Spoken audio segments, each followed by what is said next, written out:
Assalamualaikum warahmatullahi wabarakatuh. Saya Vina Idahmatu Silmi, kelas 2 KPIF dengan NIM 224110102249, akan membuat video public speaking untuk memenuhi tugas ulangan akhir semester. Cerita Gunung Merapi disebutkan dalam babat Tanah Jawa, Panembahan Senapati sedang bertapa di Nglipura, dekat Bantul. Kemudian Ki Juru Mertani bertanya, "Apakah yang kau dapatkan dalam tapamu?" Kemudian Panembahan Senapati menjawab, "Saya mendapat lintang johar di Nglipura."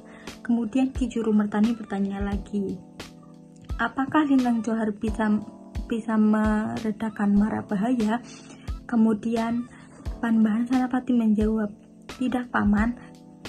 Lalu Ki Juru Mertani berkata, "Kalau begitu bertapalah lagi. Lalu hanyutkanlah sebatang kayu, kemudian naikilah kayu itu, kemudian ketika kamu sampai pada Laut Kidul, kamu akan bertemu dengan Ratu Kidul." Lalu Panembahan Senapati menuruti apa yang dikatakan Ki Juru Mertani. Disebutkan dalam babat Tanah Jawa pertemuan antara Panembahan Senapati dan Ratu Laut Kidul. Kemudian setelah pertemuan itu, Panembahan Senapati menemui Ki Juru Mertani. Kemudian ditanyalah oleh Ki Juru Mertani, "Nah, sekarang apa yang kau dapatkan di dalam tapamu?" Kemudian Panembahan Senapati menjawab, "Benar katamu, Paman, saya dapat bertemu dengan Ratu Kidul."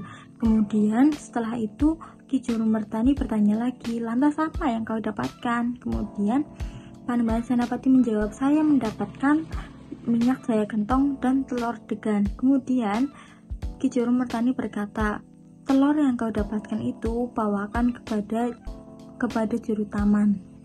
Singkat cerita, setelah Ki Juru Taman memakan telur yang diberikan itu, kemudian terjadi keanehan dalam tubuhnya.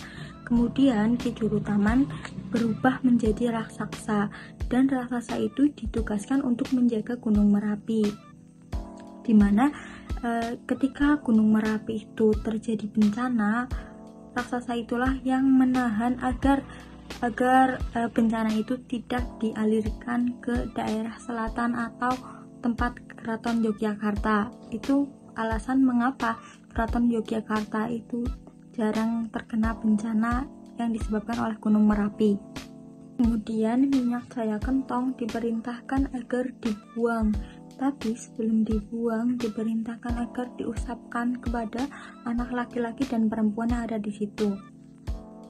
Setelah diusapkan kepada kedua anak itu, anak laki-laki dan anak perempuan itu, kemudian mereka berdua menjadi tidak nampak. Anak laki-laki yang tidak nampak tersebut dijuluki sebagai Kiai Panggung, kemudian anak perempuannya menjadi Nyai Koso.